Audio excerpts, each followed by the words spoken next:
The name of Bati is well remembered in Europe. It was associated with the fall of cities, the defeat of armies, and years of anxiety when no one really understood what was happening or where the next blow would come from. For most people, he remained a figure from terrifying chronicles, but if you look into his story, it becomes clear that he was not just a lucky military leader. Bati operated in a harsh world of dynastic conflicts and constant struggle for legitimacy. His decisions were not born out of cruelty for cruelty's sake, but out of the necessity to survive and maintain his position within a vast empire. And in this video, we will not turn Bati into a myth and we will not try to justify him. We will analyze how he ended up where he did, why his campaigns took the form they did, and how it all eventually ended. Hello, this is Amazing History. Thank you for watching our channel and for your support. Thanks to you, we are able to create such long and complex stories here, and not just short videos. Special thanks to our sponsors and everyone who supports the channel. It's this support that allows us to make such big episodes. If this format is important to you, stay with us. Now, let's move on to the story of Bati.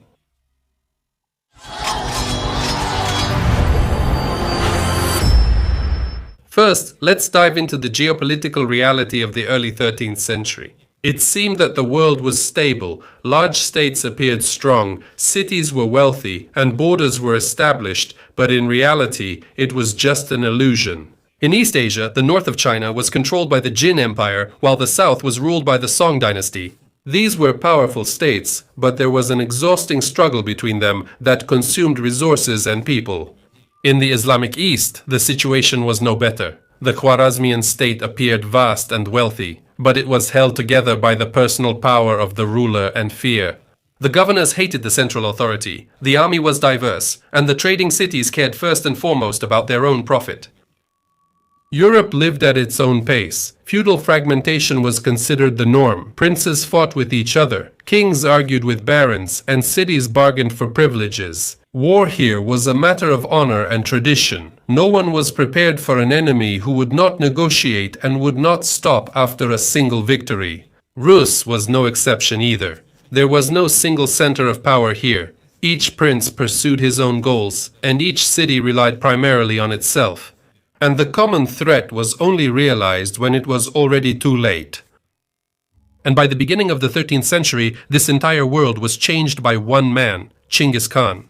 In just 2 decades, his wars reshaped all of Russia.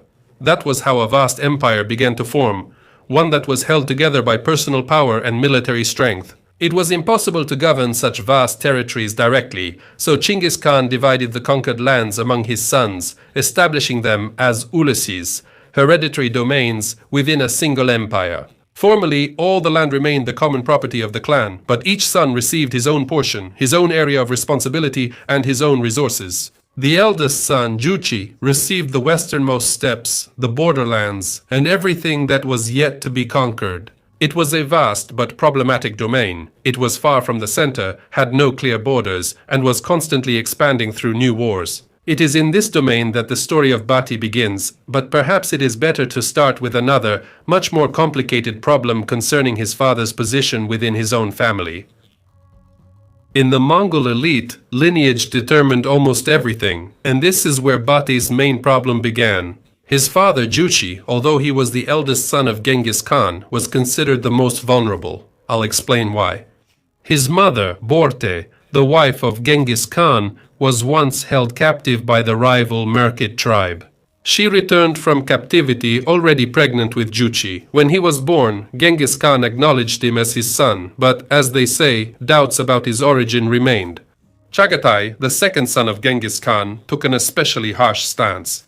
He considered himself the guardian of the dynasty's purity and never missed an opportunity to remind others of Juchi's questionable origin. This was not a personal conflict, but rather a struggle for the right to determine who was entitled to inherit the empire at all.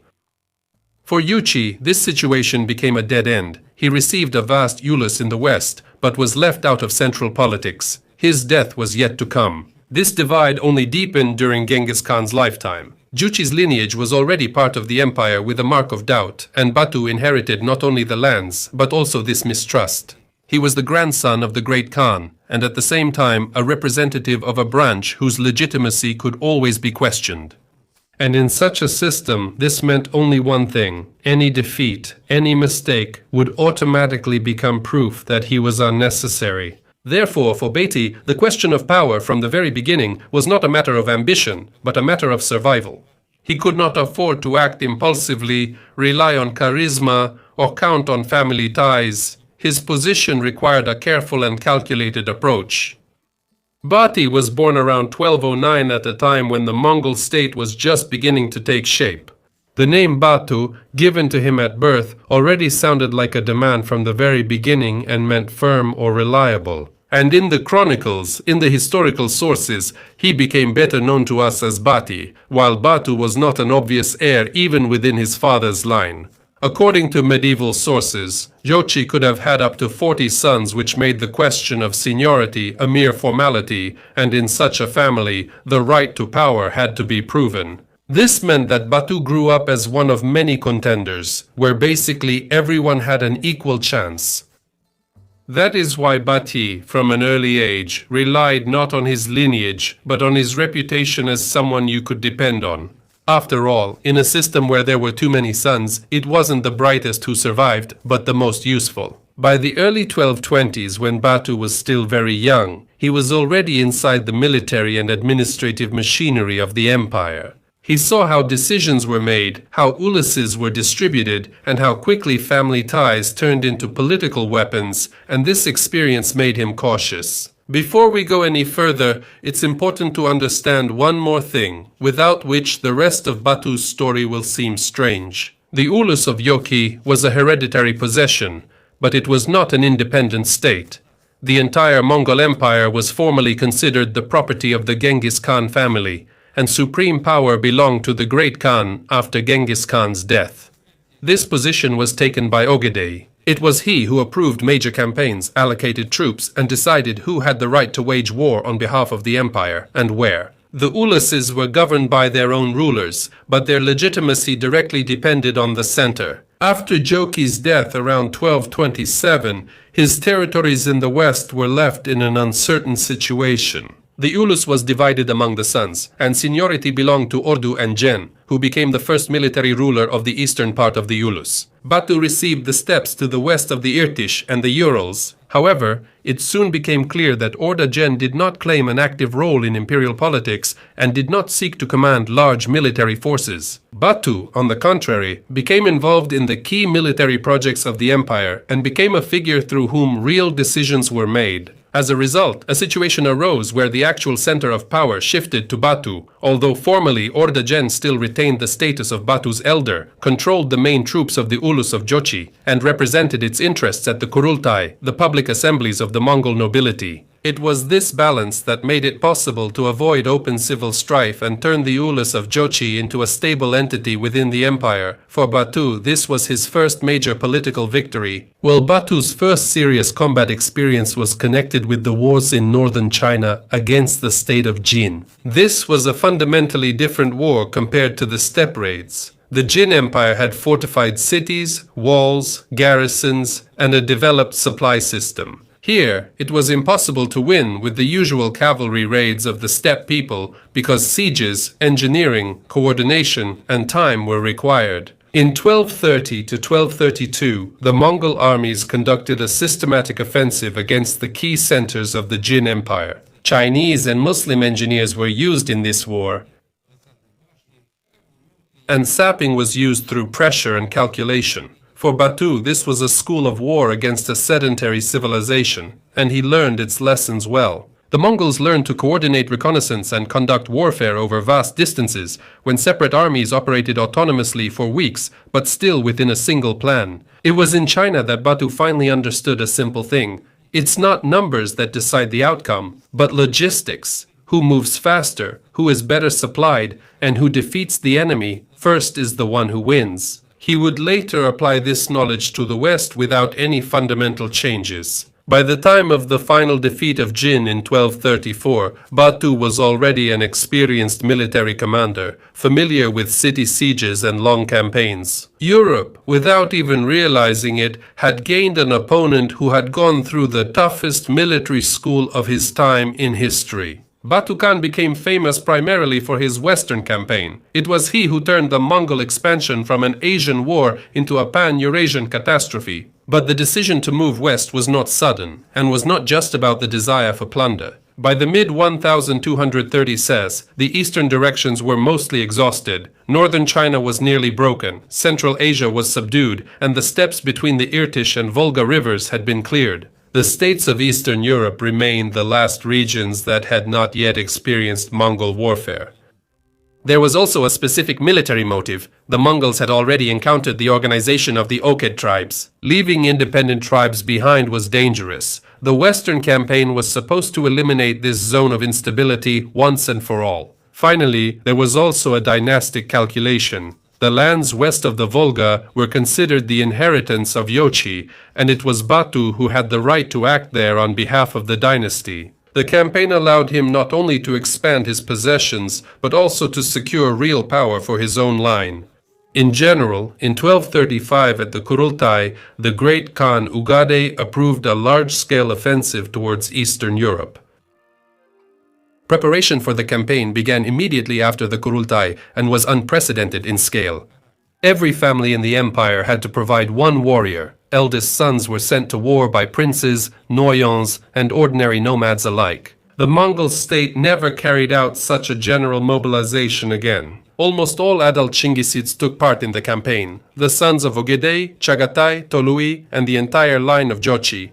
Formally, supreme command was entrusted to Bati, while one of the most experienced generals of the empire, Subadei, became the key military organizer, and their tandem proved to be effective.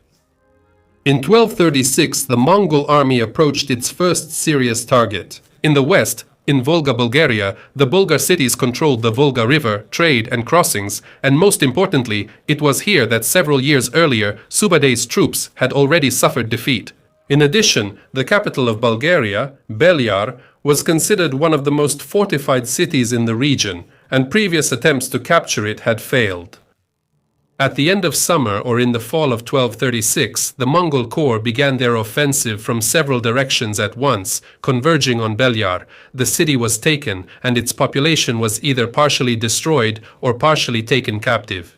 After the fall of Belyar, organized resistance in Bulgaria collapsed. Some cities still tried to defend themselves, but their fate was the same, whether they were stormed or surrendered. The situation was further aggravated by a split within the Bulgarian nobility. Some aristocrats sided with the Mongols, depriving the country of its last chances for recovery. Thus, by the end of 1237, the Volga region was completely cleared, and the Mongol army approached the borders of Rus. There was still no unity here, and each principality lived its own life. There was neither a unified command nor a coordinated plan of action in such a situation. A blow dealt to one principality remained its own problem until the Mongol army appeared at the walls of the next city. The first to face the Mongols was the Russia of the Tarizan Principality. It was located directly at the exit from the steppe to the forest zone and took the blow before the other princes even realized the scale of what was happening. When the city fell, it did not become a reason for immediate unification. While some princes were gathering their troops, others hoped to wait it out, and while alliances were being discussed, the Mongols were already moving on. The Vladimir Suzdal land, considered the main center of power in the northeast, broke in the same way. In January 1238, Moscow was taken, at that time still a small but important border town. This was the direct route to Vladimir. After it, Kolomna and Vladimir itself fell. In the spring of 1238, Grand Prince Yuri Vsevolodovich finally went out to meet the Mongols. He gathered an army from what could be raised after the fall of the cities and moved toward the Sit River.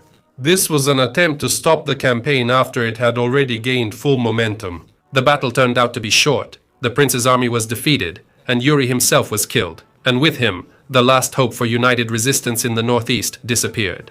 After that, the cities held out on their own, each as best they could. Some surrendered quickly, realizing that no help would come, while others tried to buy time, hoping that spring would stop the enemy. but the overall course of the war no longer changed. Veliki Novgorod often appears to be an exception in this chain. The Mongol vanguard patrols reached almost to its walls, but they did not attempt to take the city itself. The thaw was beginning, the horses were getting exhausted, and moving through the forests and swamps was becoming more and more difficult. That's why they turned back, because they simply couldn't keep going at the same pace. This is what saved the city from the fate of the others. The fate of Kozelsk turned out quite differently. A small town, not the most important or the richest, suddenly put up the most stubborn resistance. It held out for a long time, longer than anyone expected. The siege dragged on for 7 weeks, and the Mongols suffered losses. And it was this that made Kozelsk stand out. It changed the outcome of the campaign, but became an example of the defenders' courage. With the fall of Kozelsk, the campaign in the northeast also came to an end. For Bati, this meant he could move on. Ahead lay lands that had never seen such a war, and where the price of a mistake could be even higher. After the defeat of northeastern Rus', the Mongol army moved south. Here, between the steppe and the Dnieper, there were still forces that could not be ignored. First of all, these were the Kipchaks. For Bati, they were an old and dangerous enemy. These tribes knew the steppe well, could fight just as quickly, and could strike from the rear if left unattended. Therefore, in 1239, Mongol detachments thoroughly swept through the Kipchak lands, breaking up alliances and depriving them of the opportunity to gather into a single army. Some of the Kipchaks were destroyed, while others fled west, including to Hungary, where they would later seek refuge. At the same time, Bati was advancing toward the Dnieper. Pereslavl, the city controlling the southern approaches and crossings, came under attack. It was taken quickly, followed by the fall of Chernigov. Kiev stood apart in this chain. In 1239, the Mongols approached its walls and stopped. The city was wealthy, large, and clearly different from anything they had seen before. Attempts to negotiate a voluntary surrender with the garrison were unsuccessful. Taking such a city by storm would mean unnecessary losses, while there was no strategic need to do so at that particular moment. That year, they left the city to spend winter elsewhere, planning to return the next year. That's exactly what happened. In the winter of 1240, Kiev was once again completely surrounded. This time, there was nothing left to negotiate. The city held out, but there was no help to be expected. After the assault, Kiev was captured and devastated. For contemporaries, it looked like the end of the old center of Rus, and after that, a different war began. For Batu, this stage was crucial. He secured the steppe rear, broke the last strongholds on the Dnipro, and cleared the way further west. There were no more forces left behind him that could interfere, and the road to Europe was open for attack. Batu deliberately split his army. One course went through Poland, tying down and destroying the local forces, while the other went through the Carpathians into Hungary, where they expected the main resistance. This prevented the European armies from joining forces and turning the war into a single decisive battle, and that's exactly what happened. One of the strikes hit Poland. The local princes and knights tried to act in their usual way, that is, to gather an army and meet the enemy in the field. In April 1241, this ended with the Battle of Legnica. The battle did not last long. The knightly cavalry charged, the formation broke apart, and panic began. The army was destroyed, and Prince Henrik the Pious was killed. Poland was left without armies, and that was exactly what Batu needed. He did not intend to establish himself here. The main blow was aimed at Hungary, where the fleeing Kipchaks were also gathering. Here, King Bela IV tried to gather forces and build an army, and once again he expected a classical war, but the Mongols fought differently. In April 1241, at the Sajo River near the village of Mohi, the Hungarian army was attacked from several sides at once. The camp, which was considered a secure position, turned into a trap. The battle ended in a rout, the king fled, the nobility was killed, and the country was left without an army.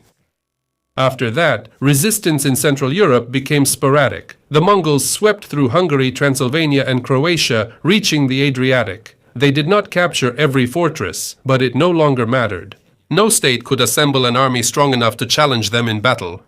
For Bati, this was the peak of the campaign. His army had marched from the Volga to the center of Europe in just a few years, without suffering a single strategic defeat. There was no strong enemy ahead, but there was no easy way forward either. The army was stretched thin, The lands were devastated, and the decisions that had to be made next went beyond the scope of ordinary warfare. It was here that the campaign ran up not against Europe's resistance, but against circumstances that Batu could no longer influence. These circumstances came suddenly and had nothing to do with either Europe or the war. At the end of 1241, the great Khan Ogedei died. For the Mongol Empire, this was not just a time of mourning, it was a legal and political stop signal. According to Mongol law, only the Kurultai could decide the question of power, and the presence of the senior Chinggisids was mandatory. Batu understood this better than most. To continue the campaign while ignoring the election of a new great Khan meant putting his own position and the future of the Ulus of Yochi at risk. For Batu, this moment was especially sensitive. He was far from the center of power.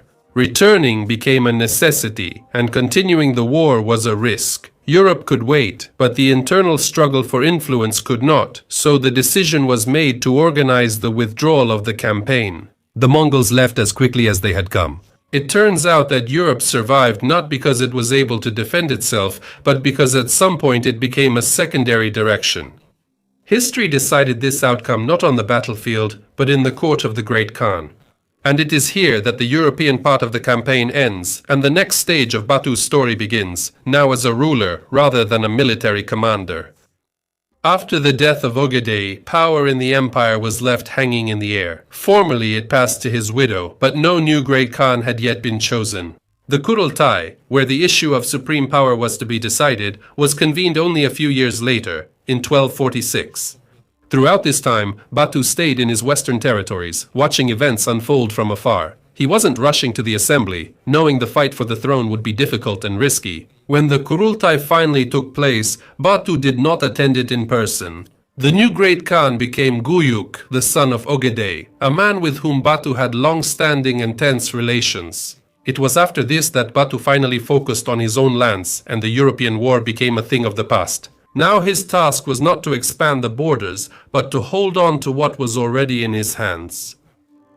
Batu firmly established himself in the Volga region. It was here, on the Volga River, that he founded his headquarters, the city of Sarai, which quickly became the administrative center of vast territories. Tribute, trade caravans, and envoys flowed here, and orders were sent out from here. Batu chose this place for a reason, because it connected the steppe, Rus, the Caucasus, and the East, better than any army. The main thing Batu realized after the campaign was that the conquered lands didn't need to be kept in constant fear, they needed to be integrated into the system. That's why he didn't take direct control of Rus or destroy the local order.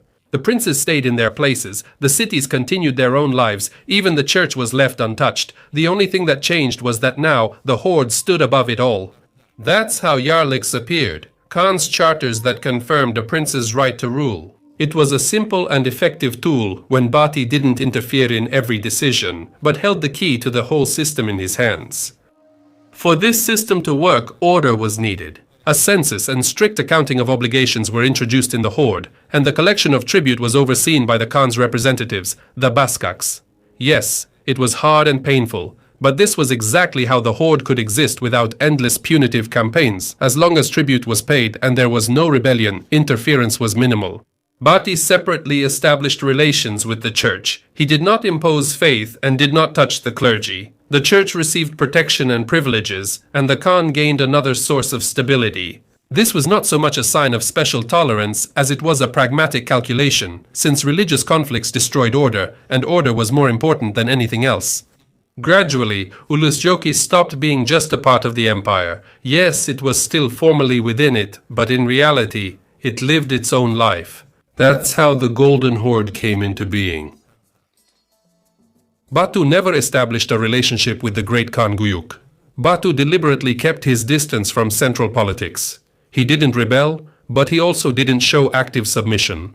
However, this cold standoff ended on its own. In 1248, Guyuk died on his way west, never having met Batu. After that, Batu's position became even stronger. The new great Khan, Munke, came to power largely with the support of the Yochi line. And Batu was no longer just the ruler of the Ulus, but one of the people on whom the real balance of power in the empire depended. In his later years, Batu gradually withdrew from affairs, delegating some of his authority to his son Sartak, whom sources describe as a cautious man inclined toward compromise. Batu himself remains a symbol of power, but no longer deals with day-to-day administration. Batu died in 1255 or 1256. Sources do not provide an exact date. He died a natural death, which was a rarity for a Chinggisid of his generation. He was buried according to the steppe custom, without lavish monuments and without a precise indication of the location. Batu entered history as a man of war, but spent his last years as a man of power. He left when the system he had created no longer needed him personally. Europe remembered Batu as a catastrophe because it encountered him at the moment of the strike. For us, he was the beginning of a heavy dependence, and for the Horde itself, he was the one who turned a military expedition into a stable state. He did not become a great Khan, and it seems, did not even strive for it, but Batu still turned out to be one of the most influential rulers of his time. Well, that's all from me. Thank you for watching and see you in the next episodes. Goodbye, everyone.